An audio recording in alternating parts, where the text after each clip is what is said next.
And today, it is my very great honour to invite back to Carson Long, again, one of our own, Captain Arturo Diaz.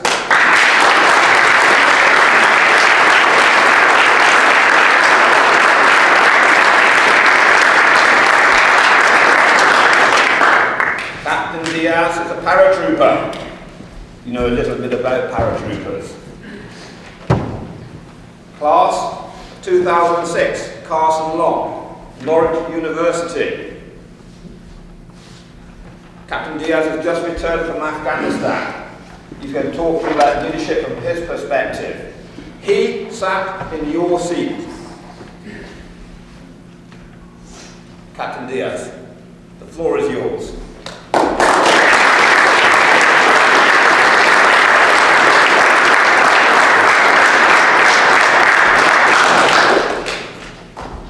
Belfry Hall. Feels good to be home. Annie's.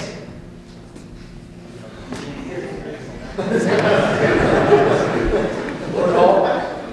Yeah. Carson taking home 49. And it's good to be home. It's good to be home. It's good to be home in my home. A lot of times people ask me, where is home? And I say Carson Long Military Academy. This is a very special place for me. It made me who I am today. People sitting behind you have a lot to do with that. And it's no small feat. Before I get into that, I'm going to get to why I'm here. I'm here for you. I'm here for every single one of you that has come before me, that is here presently, for every single one of you that is not yet here sitting in these seats. The ones that you are about to go to recruit, the ones that are about to be your younger brothers. Because every single one of you are important. This school is not the brick and mortar of the chapel, which is an amazing building. It's not Centennial Hall, it's not the chow you eat, it's you. You are the blood, the life force of this academy. You are the reason why this whole institution even exists, and why it will continue to exist is because of you. It's because you are here. It's because you will go and continue to do great things for your families, yourselves, the school, the country. Because every single one of you, whether you know it or not, are leaders.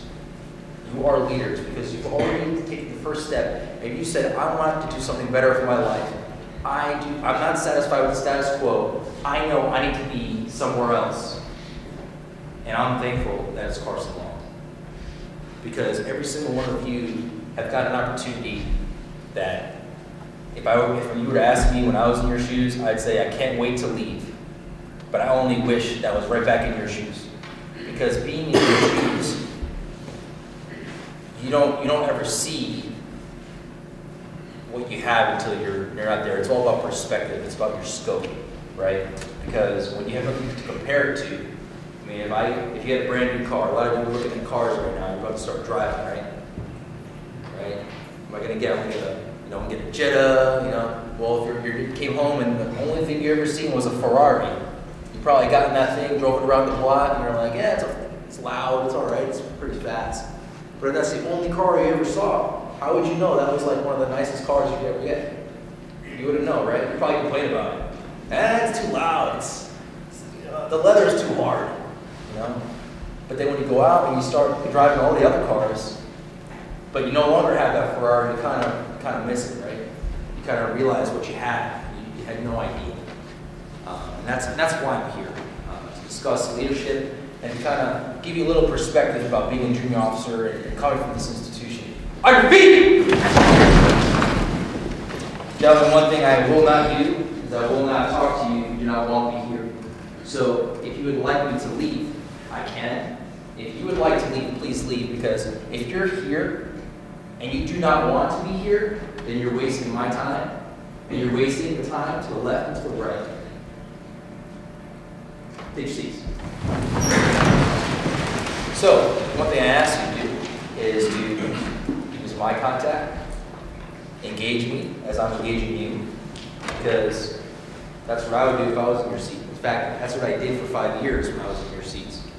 And I tell you the biggest reason why I believe that I'm where I'm at currently is because I listened so intently to every single person that was in this position to talk to you, and why I'm truly honored to be here in this position to talk to you, because I know what kind of impact it makes on you if you choose to listen, if you choose to look at the speaker, if you choose to engage in the speaker, if you choose to take what they're saying and actually apply it in some shape or way, how you can evaluate your life to improve it.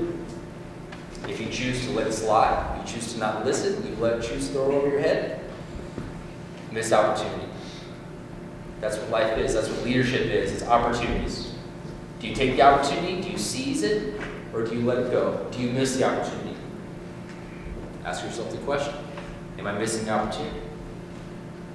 So before I go any further, we kind of got caught up in my home speech and being so thankful to be here, but Colonel Holman, Colonel Chapa, all honored guests, Ms. Klein, Gary Hallman, Colonel Butler, thank you for having me, and Carson Long. Colonel Grove, Colonel Kamoli, all the faculty staff from Somerville, thank you so much for inviting me and having me as your speaker. Kind of put the cart before the horse, but I saw the cadets, I got excited. So that being said, let me get into the first thing. So what is the definition of leadership? What is leadership? Someone who has a definition. What is leadership to you? What is the definition of leadership? Anybody? Go ahead. Sir, you have to put a definition of leadership is to lead a group of subordinates to accomplish a common goal or mission. Okay, say that one more time, a little bit slower and a little bit louder. My definition of leadership is to lead a group of subordinates to accomplish a common goal or mission. Okay. Now, anybody else? Thank you. Anybody else have another definition? So that's about it. Inspection, man, that's a question. Everybody agrees with that answer? Okay.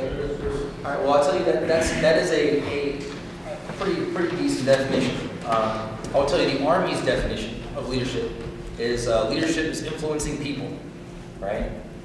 Influencing people. Not subordinates. Doesn't talk about peers. Doesn't talk about superiors. Right? Just influencing people, all kinds of people, all walks of life, people. Leadership is influencing people by providing purpose, direction, and motivation, while always leading to accomplish the mission and improve the organization. That's a lot in one sentence. Like, that's a whole lot. We can talk about hours on each piece of that sentence, but I'll say it one more time. Leadership is influencing people by providing purpose, direction, and motivation, while always operating to achieve the mission and improve the organization. That sentence is powerful. And if you really take the time to think about that one sentence and think about what that means in your foxhole, well, what does that mean in your foxhole? As a student, as a leader, as a brother, as a father, whatever that means to you, you take that definition and key in on those key things. Influencing people. You can influence subordinates. You can influence your peers. All right? Who here has trouble influencing the peers?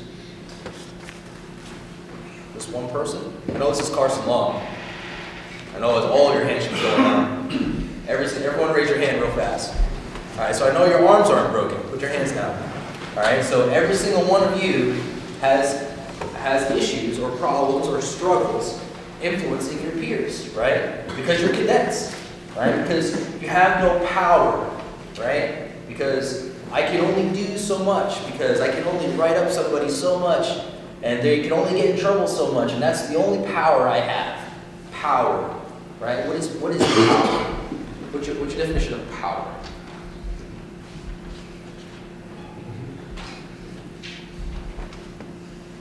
The force, right? I don't know, what is it? Will? Okay.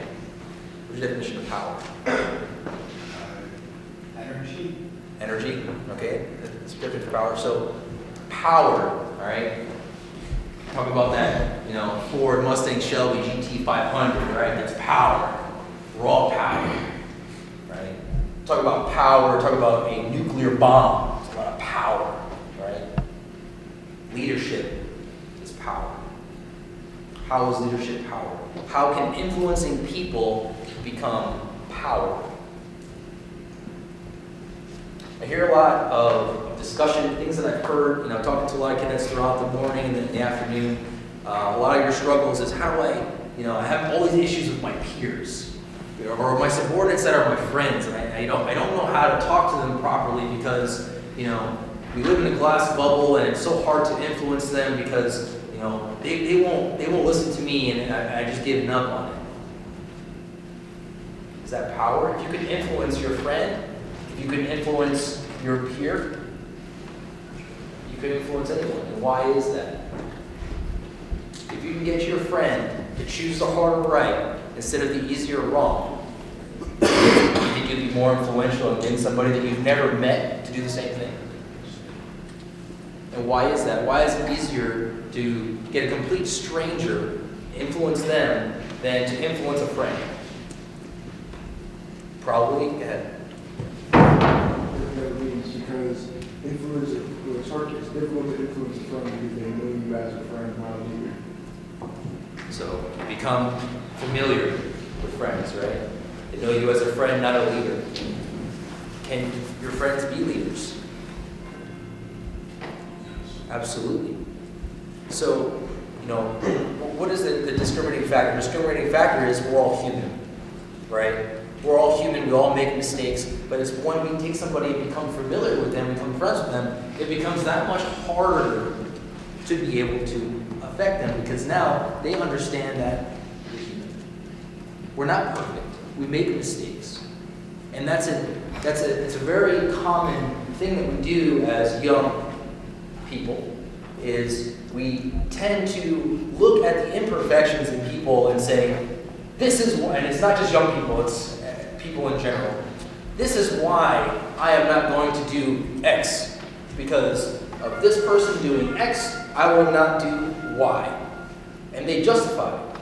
They put themselves into cubicles and corners, and they justify their own inactions because of somebody else's actions, most likely their leader, most likely their peer, to justify why they themselves don't have to do something.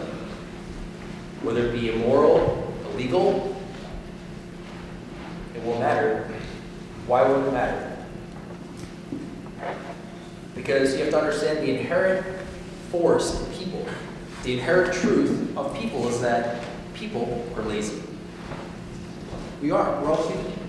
Would you rather go chop down the forest and stack it up for next year's, fireplace, or would you rather just burn the fire and sit on the couch? Right? Of course, we want convenience, we want lazy, so the easiest thing to do is say, hey, here's a reason why I'm not going to do X, Y, or Z, because, let's face it, it's easier. It's not the harder right. Those things are so easy to do because we get caught up in justifying, right? We get justified into the way we act, the way we talk, the way that we do or don't do different things, the way that we love or don't love family members. We are influenced, right? We're influenced by people that we respect, right? Think about one person. Everyone close your eyes. Think about one person that you respect. The single one doesn't have to be a person that's living. It could be someone that's a mythical person. It doesn't have to be real. One person in your life that you just you have the utmost respect for, and that you would run through a wall of bullets if they asked you to. Because you respect them and you think that they would never do anything to hinder you to be successful. Open your eyes. What was the reason? And think about, don't talk about it, but what are the reasons why you respect that person? It might have been a friend. It might have been someone that you know intimately, and probably should be if you respect them to that level because you know them, right? So by knowing them, it already makes you a level more familiar. But Captain Diaz, you already said that if you know somebody, you automatically, lose respect for them because they're human and they make mistakes. But that's just family. We cannot live in a perfect world. The inherent fact that we are human makes us liable for mistakes, makes us prone to mistakes. In fact, the reason why we are human is to make mistakes. But it's what you do after those mistakes that makes you better or worse than you were coming out of it, that defines your character, that defines who you are and what you do with what you do. And the person that you respect so much has probably shown you through adversity, shown you how they have recovered through something of that matter. They probably have done something wrong, have done something that is probably not beyond reproach, and they have recovered from it, and it's through that act that they have become that much more influential in your life. So power, influence, right? Influencing people. Cadet Willis, do I know you? I do know you. Do you know why I know you? Because you're a Carson cadet. I've never said your name before. I've never seen you before until right now. You don't even know where I went to. You know where I went to school, but you didn't know where I was born, right? But why do I know you? I know you because of what you represent. I know you from where you go to school. I know what you stand for because we live on values. I have personal values. There's the Army values. These are all things that go into making a code. Live by a code. Every person, not every man, every person should live by a code of conduct. A code of which you live by, a code of which you stand for. A code that is unfathomable. You would not veer for that code, no matter what. You would die before that code would be violated. So I ask you, what is your code? Is it the Army leadership values? That's a pretty good code to live by. Is it a little more, a little less? And then I ask you another thing of influence. People that maybe when you came from home, your buddies back at home because you go home in the summer, what kind of code do they live by? What kind of code have they proven to live by? And what makes you think that anything is going to change? Leadership, influencing people. It's pretty big, influencing people. I can influence you to buy a car. I can influence you to buy a gadget. I can influence you to go to a high school. I can change your entire life. Power, influence. If you're like me, which I know most of you are, you came to Carson Long, it's probably because you didn't know how to study very well, or you got into some kind of trouble, or there was a girl. I'm all three. I could probably relate in one way, shape, or form to every single one of you sitting here, because it's probably one of those three reasons. Sometimes a little more, but that's all I got for you. Was those three reasons. I've made mistakes, guys. I've made mistakes before I came to Carson Long. I made mistakes while I was in Carson Long. It was not perfect. But the reason why this place is so special is because you have that opportunity to recover in a controlled environment. Think about the influence you have over a junior school. Think about the influence you have on a brand new cadet. They are looking to you for answers. They're looking to you to show them the way. And the moment that you lose an opportunity and you don't take that opportunity with your full fist and take advantage of the opportunity and show him and prove to him that there is something further than where you came from, let me show you. I talked about before, what is Carson Long? Carson Long is you. You are the blood of Carson Long. It's not the brick and mortar, it is you. So when you have an opportunity to show somebody, hey, what is Carson Long? Why should I follow you? You take that bull by the horns and you kick it through the field goal, because that's what you do as a Carson Long cadet. Because every single time you have an opportunity, you seize that opportunity and you take it. And it is better off that it is in the Carson Long cadet's hand than anyone else's. And you can either make that fact true, or you can make that fact false. So if you're the blood, what happens to blood? It needs to be circulated, right? We go up and down and all throughout the body, and this blood, this life force, it gets pumped. Well, something needs to be pumping it. That pump, that aggressor, it could be your peers, it could be adversity. I guarantee you, the heart for me, is the faculty of this institution. The heart of this institution is the faculty. Every single one of them has touched me in ways that they will never know. Every single one of them. And it's because I listened. It's because I watched. And it's because I was engaged. That's it. When I left here, yeah, I did a lot of great things while I was here. But influencing people was the number one thing that I think I did, that I accomplished. I'm so proud of that I was able to actually help cadets. I helped cadets out of bad homes, helped cadets that were from bad places in the city, showed them that this is not what life has to be like. There is a better way, and let me show you. Let me teach you. Let me grab you by the hand, and we're going to do this together, because that's what leaders do. Leaders don't let other leaders fail, because there's going to be times when you're going to need that help. And who's going to be there to help you? A leader, your brother. Purpose, direction, and motivation. Purpose. Pretty simple. We're all here, right? We all want to get a high school degree. Purpose. We all want to be successful. Purpose.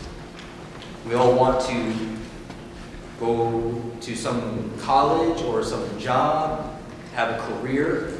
Purpose. We already got the purpose. Direction. Where do we go from here? How do we get there? What is the most important part about being here? If there was one word and one word alone, people were asking, what's your advice? What's your advice? How can I get to the next step? What can I do for X, Y, and Z? There's one word.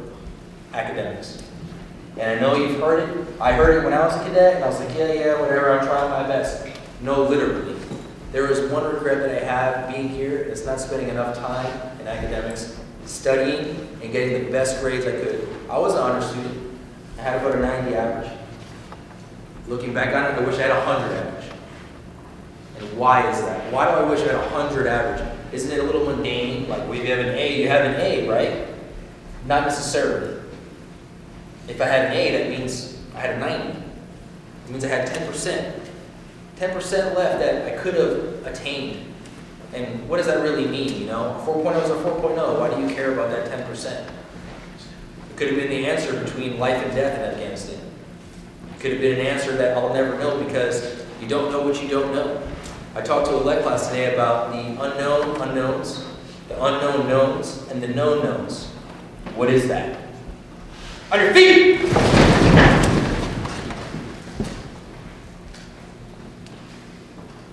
Take seats.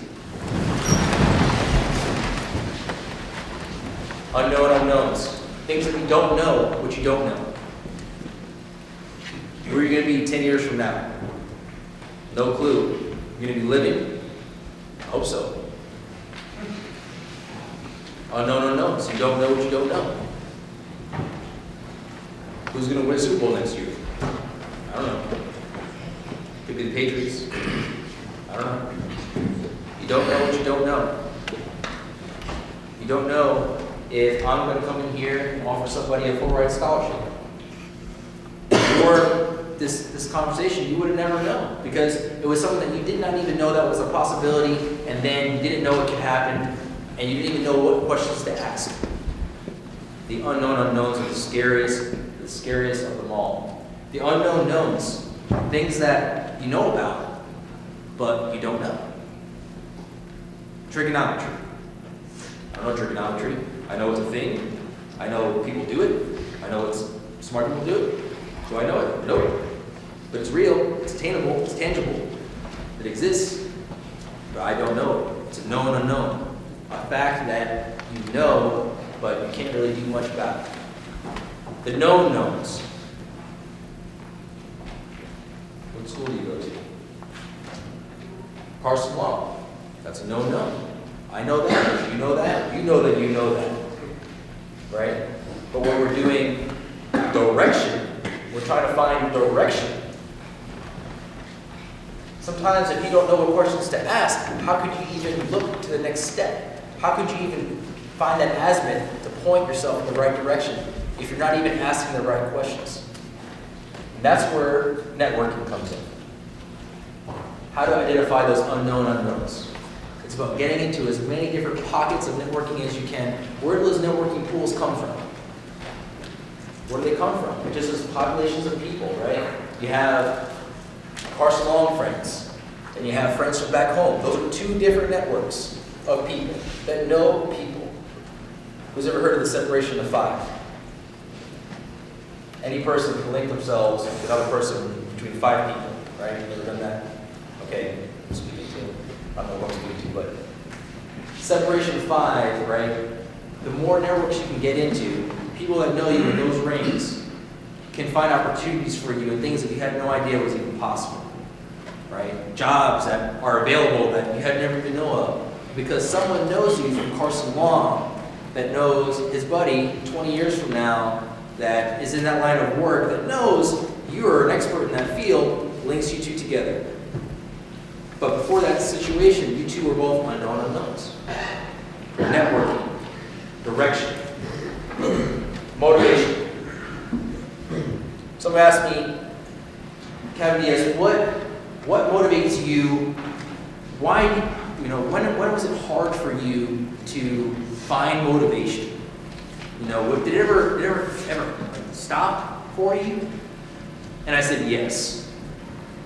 My motivation has been tested several occasions. And every single time it has occurred, it's because of the people that I've worked with.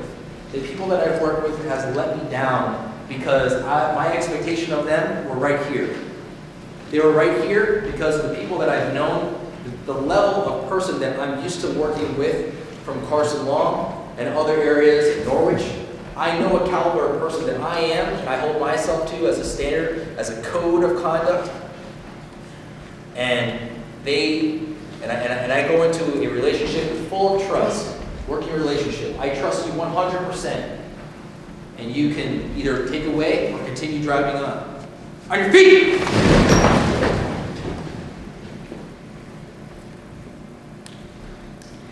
Take seats!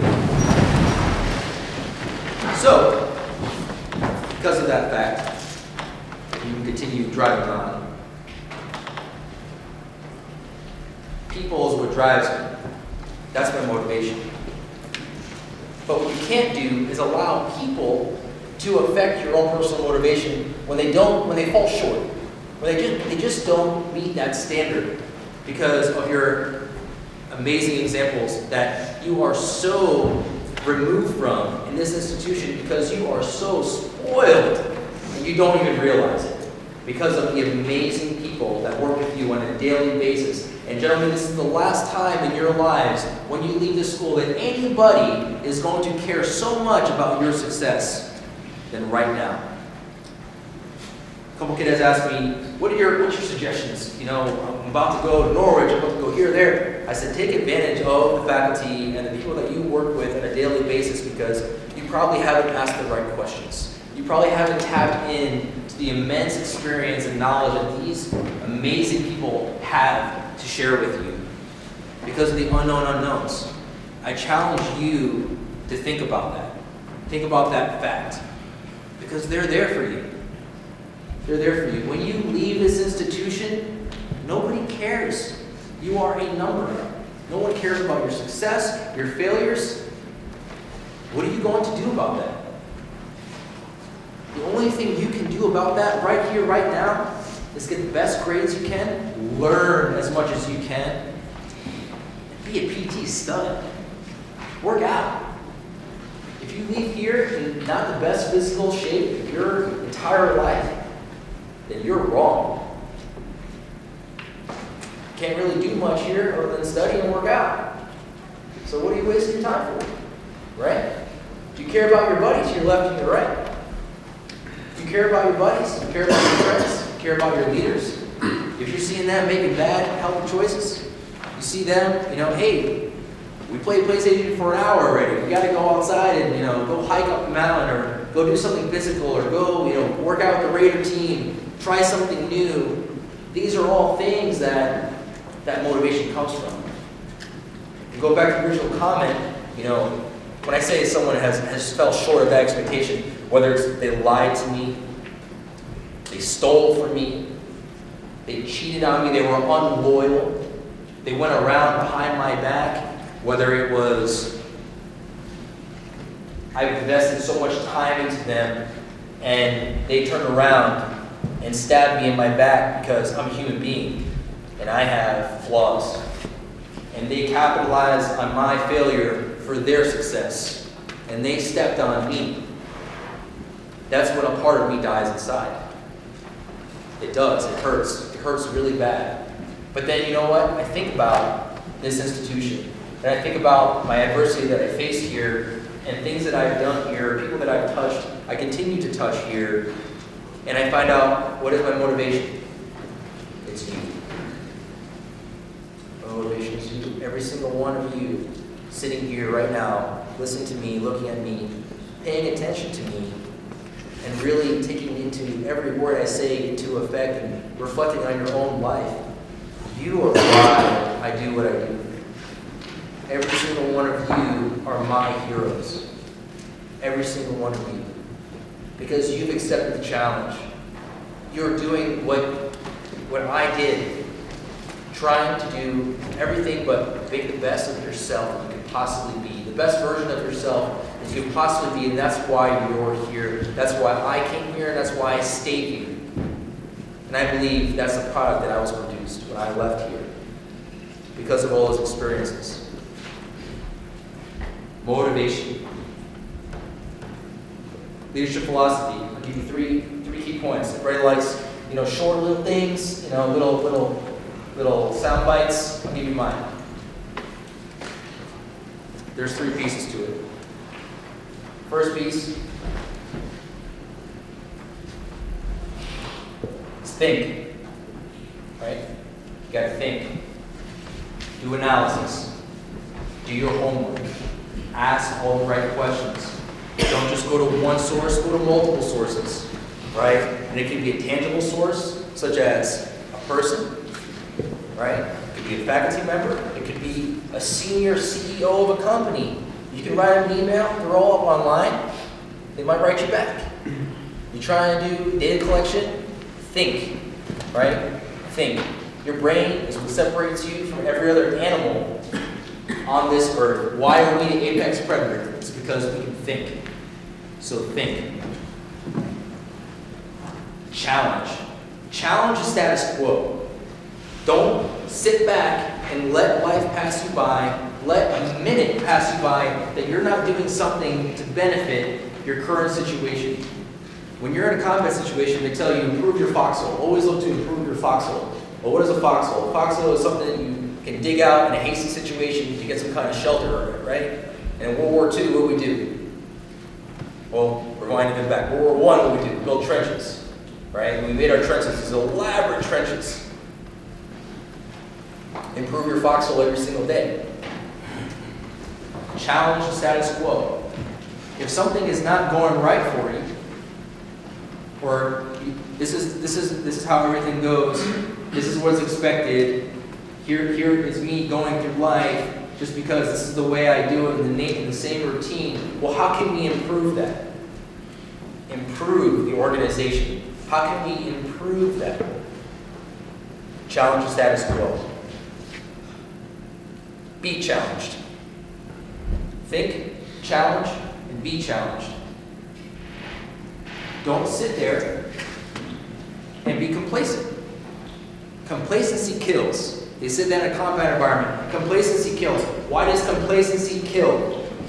Complacency kills because you become relaxed, you become less vigilant, you're not as aware of your situation and your surroundings because you're just so used to the daily grind, doing things the same way over and over again, being complacent. Don't be complacent. If you are not challenged, the current position that you're currently in, challenge yourself. I challenge you to challenge yourself and challenge others around you. If you see them and they could be that honor student, that guy that sits there, and man, I had so many of these in college, especially, and a couple of them here at Carson, they sat there and they could study for 10 minutes a night and they get straight A's, like 95s and above. But they never really were working hard. They kind of just, They played around all the time. They didn't challenge themselves. They didn't get involved in any kind of leadership capability. They were just good with the status quo because they were successful. Don't allow them to not be challenged. You think it ends when you leave Carson Long? Absolutely not. You challenge yourself every single day. Graduate college, go into wherever you're going to go. You're going to continue to challenge yourself. Because the moment that you're complacent is the moment that you start declining. Because if we don't keep challenging ourselves, we need to challenge ourselves to just maintain where we're at. Because the moment that we don't challenge ourselves, you see the nosedive.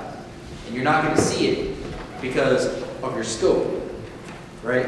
Those unknown unknowns. Your scope. Think, challenge, be challenged. So, my next point. Afghanistan.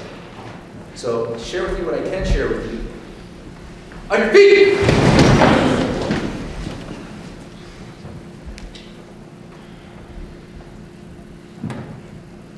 Half left, peace! The overhead arm clapper. Then you repeat. The overhead arm clapper. The overhead arm clapper. How does that mean? Look at this. 1, 2, 3, 1. In cadence. In cadence. Exercise. 1, 2, 3. 1, 2, 3. 2, 1, 2, 3. 2, 4, 2, 5, 2, 6, 2, 7, 2, 8, 2, 9, 2, 4. Position, tension, move. Left, right, hits. Dig, six.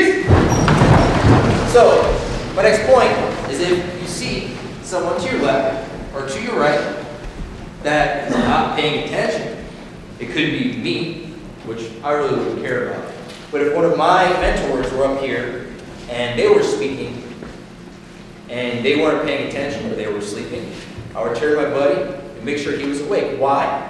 My buddy probably had a rough night last night. My buddy probably spent all night long studying for that hard environmental science test he's going to have on Friday, right? My buddy probably, has some stuff going on at home, but it doesn't change right here, right now. We're talking about networking. We're talking about influencing people. What kind of influence do you think you'll have to your person to your right or your left? Enough influence to keep him awake. Enough influence to make sure he's paying attention. Maybe he grabbed something from the speaker that you didn't grab, and then 2 months down the line, you need that piece of information because you can't remember it, and he reminds you, and he might just save your life right there, right then. How much influence do you think you have over somebody if you save their life? How much power do you think you have over them if you save their life? And I'm not talking about being up on a mountaintop in Afghanistan, opening a belly, doing stabilization surgery, closing them back up, and evacuating them out to the States, saving their life. I'm not talking about taking somebody that is falling from a building and bringing a ladder to them for their safety. I am not talking about giving somebody a bulletproof vest and then having them run into a wall of bullets to save their life. I'm not talking about giving somebody a parachute when there's only one left and there's 5 people on the plane to save their life. I'm talking about things that occur every single day. Things that you have no clue right now that you can be influencing. And every single interaction, every single time that you talk to somebody, you leave them either a little bit better or a little bit worse than you started. And how is that going to influence? How is that going to butterfly effect?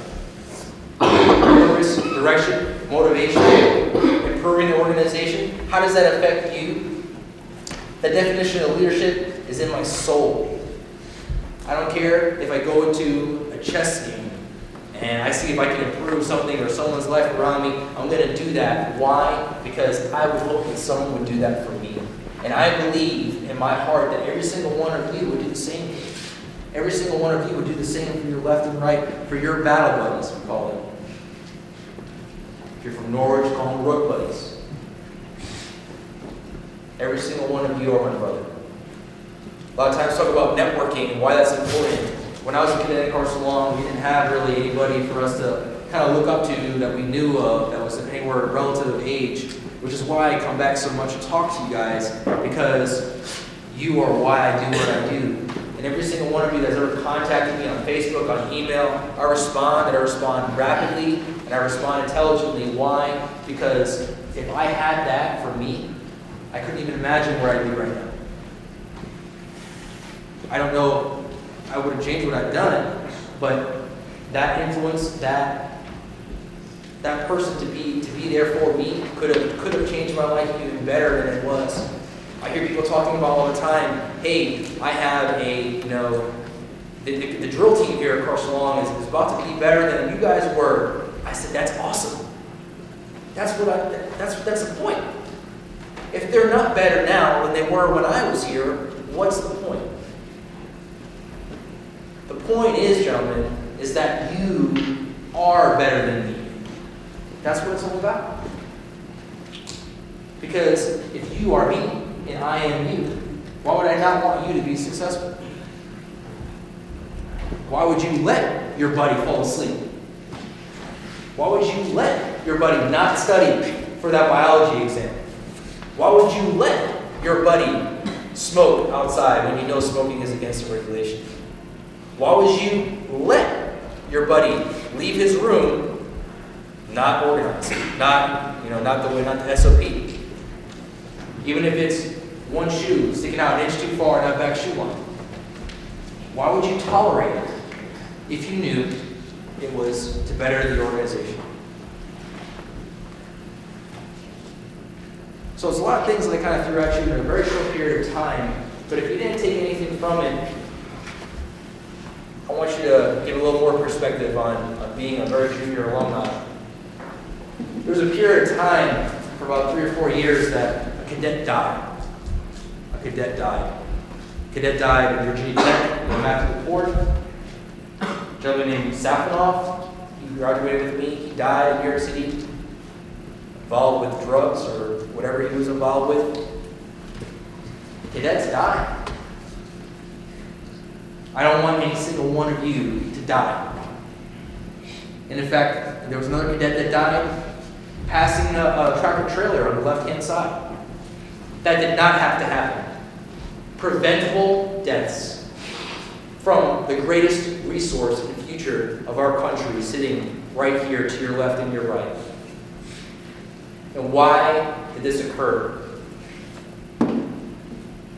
Now I tell you, my really good friend, Matthew Port, it wasn't exactly the same situation with him. But for him, he embodied Carson Long and what it represented. And if anybody doesn't know his story, bottom line is he's a hero. And what he was doing was what any Carson Long cadet would have done. And if he were here right now, he would tell every single one of you that he didn't think about it. He just did what needed to be done at the time. And he'd do it again. Same way I would do it again. Same way I know every single one of you would do it again. My biggest challenge to you is not waste the opportunity you have here, now, today, this moment. Don't wait 5, 10 years from now when you're looking back at all your buddies and either people are dying or people are not making the right decisions. Affect change now. Take control of your lives. Take control of it fast, and look to your left and right, and don't let anybody else drag behind. Because talking about friends and influence, you have the most influence over your friends. If your friend is not listening to you because of whatever reason, you're doing something wrong. And you need to inward look on what that is and figure out a way. It's not going to the faculty, gentlemen. You are the leaders of this institution. You make it or break it of what it is. Whether it's because how we improve our foxhole and everyday living, whether it's our morale, our esprit de corps, whether it's the future of this institution and how, when I was at Carson Law, I probably recruited about 8 or 9 cadets that graduated and are no longer here. I continue to try to recruit cadets to Carson Law, but it's harder. Why is it harder? Because my network is too far removed from the source and the age group. My networks are too far removed from the life source that is this institution. Boys between the ages of 11 and 17 years old. I try, but I'm no longer effective. I continue to recruit for institutions like Norwich University, for institutions like senior military colleges and academies, because I can influence that. I'm in that network. But gentlemen, what I need your help to do is figure out how to grab the next generation of brothers. When I went to school here, the school was about 230 cadets. I know you can't see it now, but there's cadets all the way to the back, 2 rows of this chapel. Filled up, brim to brim. And if I can put a cadet in every single one of these seats, I would. But I need your help. So when you go home, and my next point here is that what better people to talk about Carson Law than its cadets? You are the blood, you are the life force. You are what Carson Law is, or isn't. So knowing that, and knowing this huge, huge weight you have on your shoulders, and most of you that I've talked to, you appreciate what's going on here, and you know why you're here. It's because you haven't left. You stayed because you see what the light at the end of the tunnel is why I stayed. But what I can't do is give you more cadets. So, talking about networking, talking about influencing people. Think about those boys that were in your situation that might have been not studying very well, might have been having some girl problems, or maybe they couldn't get the mind off girls at that age.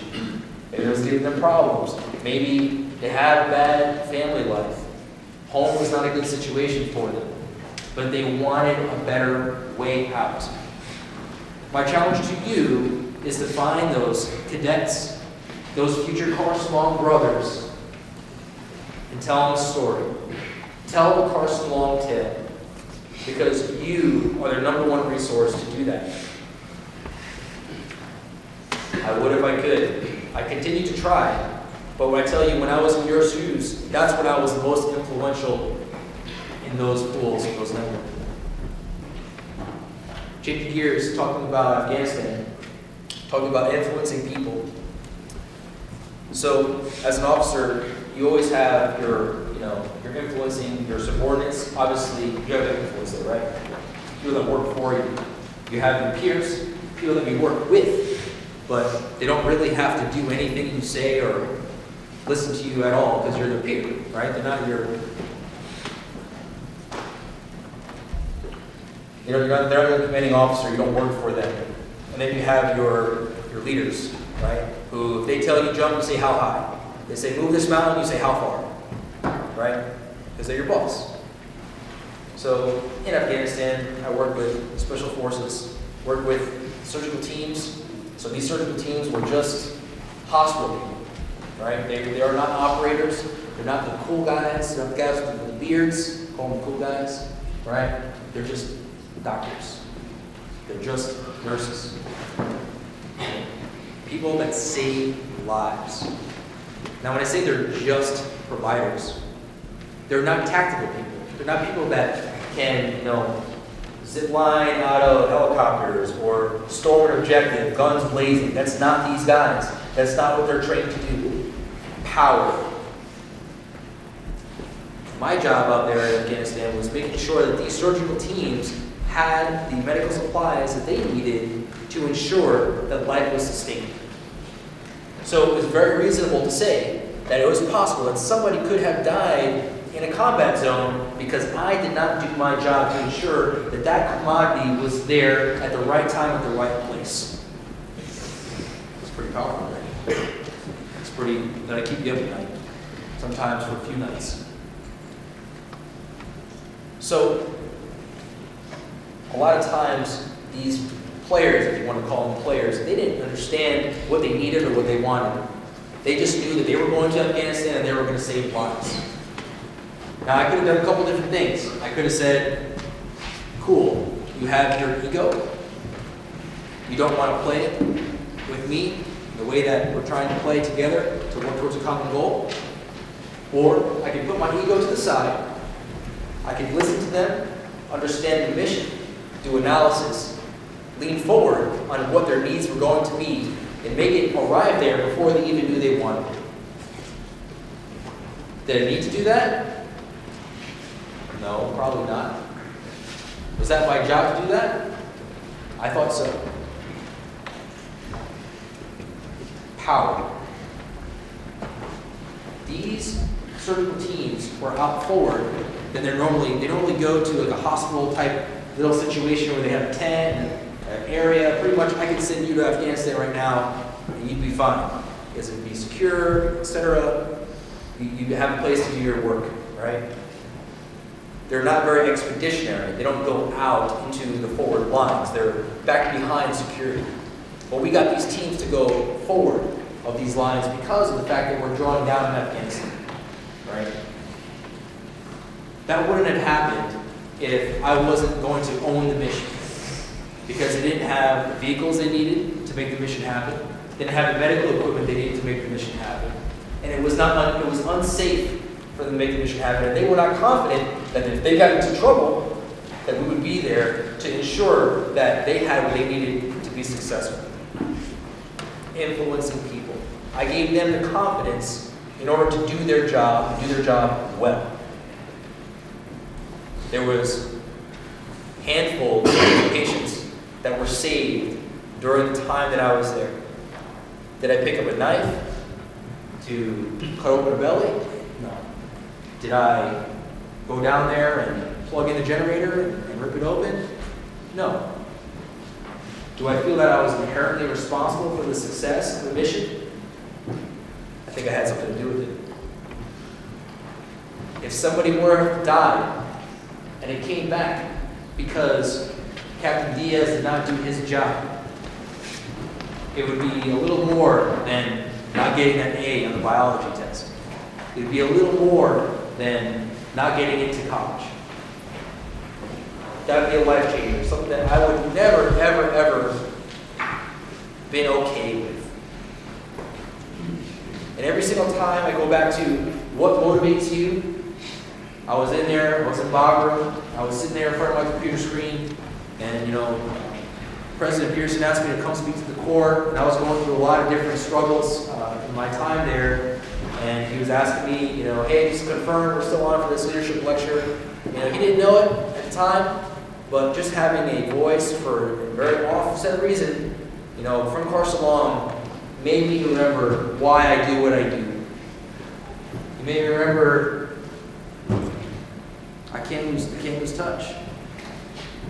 Because everything I am, everything I ever will be, everything I owe for my success will always come back to Carson Long. And if you're the blood of Carson Long, it's you. So, that being said, that's pretty much what I have to say to you today for my speech. But is there any questions about anything I discussed? So what would be good running up and prepare if you want to get into special operations? So special operations, so let me be clear, I'm not an operator. I'm not somebody that is a 18 series operator. I'm not a special forces beard wearing guy. All right. So special forces, there are a couple of soft truths. Special forces cannot sustain themselves. They need support. Right? I'm a soft support guy. So I support the special operations. Are you talking about being an operator? I want you to switch, but being that you work with special forces, I'm sure that you know about getting into the special operations community. So I don't know because that's not me. I couldn't steer you in the wrong direction, but I do have people that I work with that could definitely hook you up with to tell you those kind of things. That's not my career track. So I couldn't tell you. I don't want to steer you in the wrong direction, if that makes sense. Okay. Anything else about anything I said about Carson Long or influencing people? Who's here is the first time they ever heard the definition of leadership? First time. It's the Army's definition of leadership. I feel a little bit better. Yeah. Oh, yeah, the definition of leadership. Cool. Any other questions? Can you tell us your fondest memory about Carson Long? Or funny story? Fondest memory, I'll do it with two. Fondest memory and funniest story. Fondest memory. That's hard because I had a lot of fond memories of Carson Long.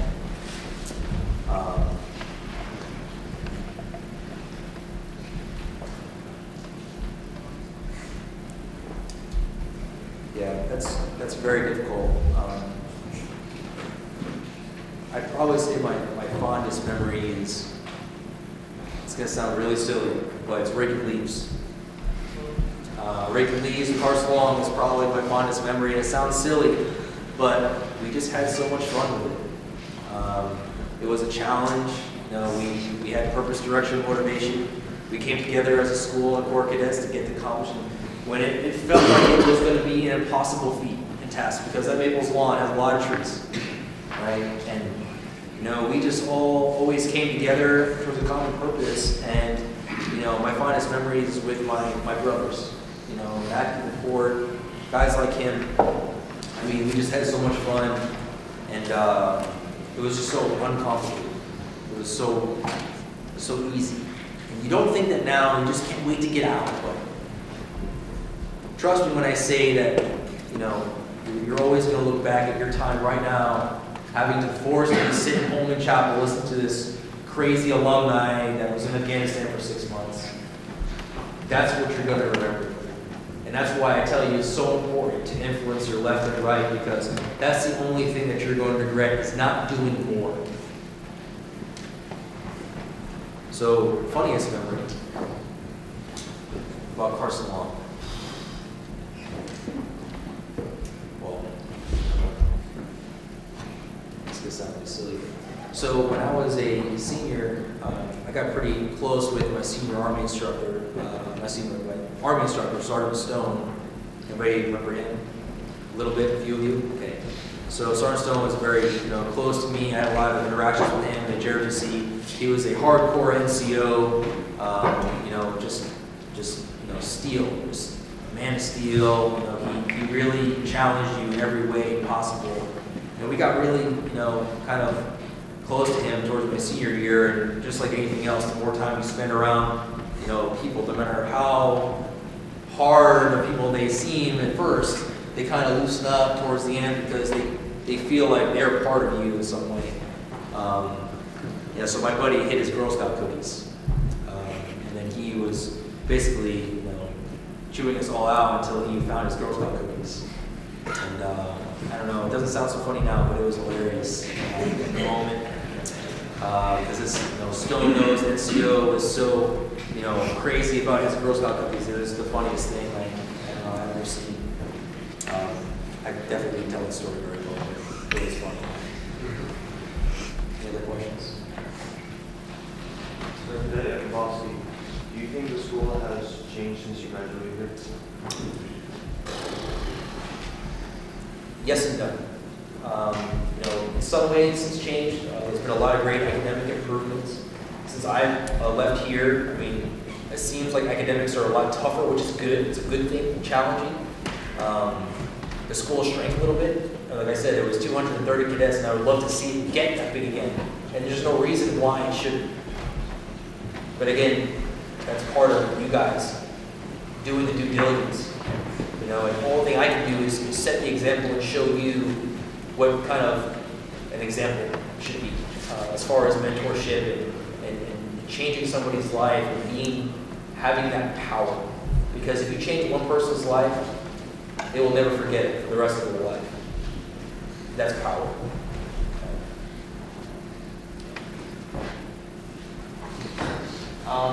That sense of brotherhood you talked about, how important was it for you, and did it affect you more while you were here or like in hindsight?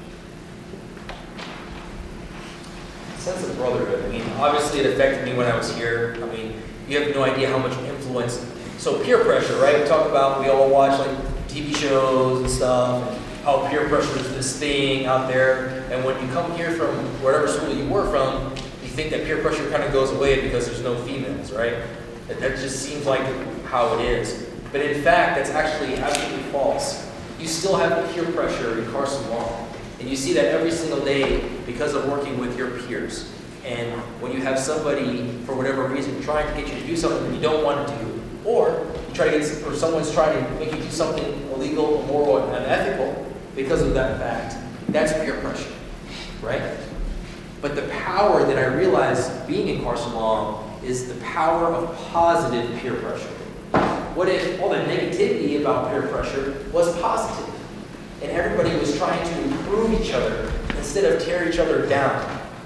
What if every single person cared inherently in the success of the person to the left and to the right of them every single day, in every capacity, every moment and opportunity they had to help that person? Because we're in this as a team, and no matter whether you're the cadet colonel or a private, when you graduate Carson Law, you are a Carson Law graduate, and you represent this institution. And what you take from this institution going forward is what you take from this institution. And what I mean is, every challenge you come into to face, you're prepared. Because you face adversity, because you face things here that people usually don't get to face until they're 27, 28, 30, 40 years old, because they never had to influence people. Think about that. People go from high school to college to a master's degree to a doctorate degree, and they never had to get a buddy to help rake leaves with them because they never had to do that. And that sounds crazy, but if you're used to doing it at this age and it becomes inherent to you and how to do it, a lot of people that are in their early 30s are afraid to talk to people. They're afraid to try to influence people because they just have no practice with it. It's the furthest thing from them. And that's the biggest heads up that every single one of you have coming out of here. You're not afraid to step up, to take charge, to stand for what's right.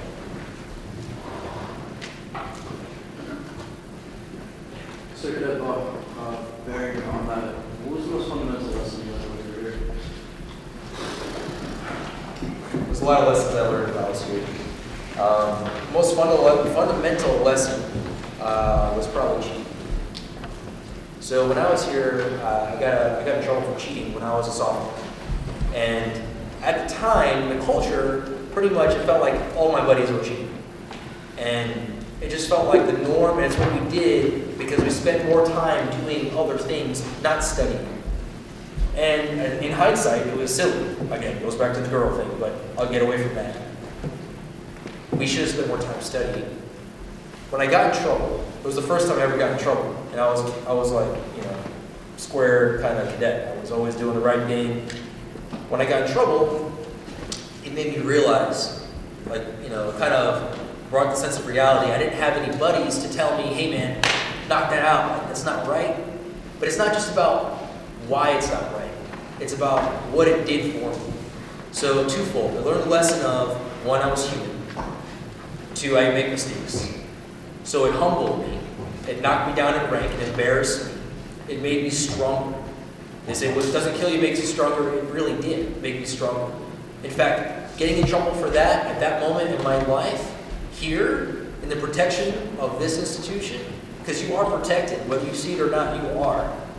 To learn that lesson for free, pretty much, was the most invaluable thing I could have done, because when I went to Norwich University, the honor code is like the number one thing that they will preach to you. Cadet does not lie, or steal, or tolerate those who do. And they mean it. If you violate that honor code, you will be on the honor committee, and you'll be kicked out of the institution, like faster than you can go to lunch. So, learning that lesson here, opposed to learning it in college or worse after, I can't say it. It's just so influential to me. And the main reason is, go back to before. Why get 90s when you could get close to 100? It's because I was cheating myself when I was cheating. I was not giving myself the knowledge I mean, who cares about the number on the paper? I mean, I'm sorry to let you guys know, once you go to college, that high school grades and stuff, it kind of goes away. Like, I literally can't even put Carson on my resume, because it's like, why are you putting high school on your resume? And it sounds crazy to you now, but that's the reality. It really doesn't matter. What does matter is what I told you earlier with, you leave here what you gain here. I lost that knowledge that I didn't take when I had the opportunity. That's what I lost. I didn't lose rank. I did, but further on in my life, that's not what I lost. I lost not only my integrity, which is the number one thing that, I don't know what I was thinking, but I was, confused, lost soul, and put together with my brothers, my left and my right, which most of them actually didn't help me, but helped me in the long run to get stronger. But a lot of the faculty, they showed me failure is not fatal. Failure is not fatal. It's what you do after the failure that counts. And if you're going to fail as many times as you can, right here, right now. Because it's the safest place to fail. Right? Anything else? And by the way, I'm going to be here all day, and all of you can reach out to me on Facebook if you'd like. I'll always be there for you. After you graduate Carson Long, if you don't come back to Carson Long, I'm there for you on Facebook. Reach out to me. A couple cadets have me on Facebook, Arturo P. Diaz. I'm always there. So, if you have issues or trouble, or you have questions about anything I talked about, or you just want an honest answer or bounce something off a mentor, that's what I'm there for. So you got privilege. Knowing the things that you've been through in this school and your life, would you want any of your kids to go through that again? Absolutely. I mean, that's an easy answer. If I had 100 kids, I could have 100 Carson Long cadets in the seats. I mean, that's how I feel. But, there's something that comes before having kids, and that's, finding the right woman to be with, et cetera, et cetera. But I would definitely put every child I have in this, institution. The only sad part is that by the time I do have children, most of these faculty members would no longer be here. They'll have the same spirit, but it'll never be exactly the same, because that heart, is very strong. So, definitely not rushing me to have kids, though. But that's the answer, absolutely. But the way I see it is I have brothers, sons here now. And every single person that wears this uniform is connected to me that way. You are blood to me. So. Anybody else? If you are to So I'm not a medic. Medics are all enlisted. I'm an officer. So the Medical Service Corps is the administrative end to the medical corps. So we do everything from hospital administration to managing money in hospitals to being the operators doing operations. I do logistics. Everything has to do with making that medical entity run is Medical Service Corps. The actual patient care are doctors, nurses, etc. But the actual, the infantry of the medical corps is the Medical Service Corps. Anybody else? And again, I'll be here. So, if you have personal questions or, again, Facebook, if you don't want that, you'll always be able to reach out to me. So. I want to thank Captain Arturo for coming back today. And you've heard invaluable lessons about leadership, modern leadership, and also some home truths about what it's like to be a cadet, move forward into college, and also go forward into military service. I know a lot of you are looking at military service. These opportunities, you don't get them at other schools. So I want to thank Captain Diaz on behalf of the entire faculty, staff and corps cadets for coming back.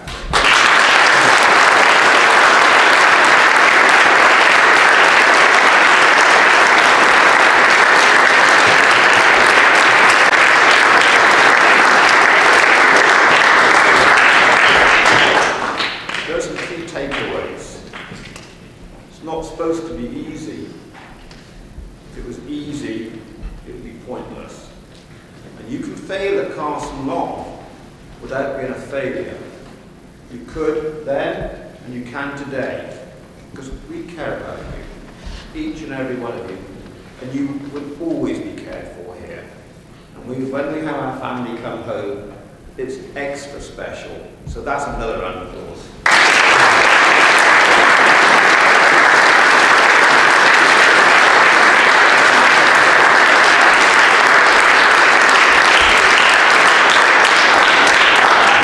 Around this afternoon.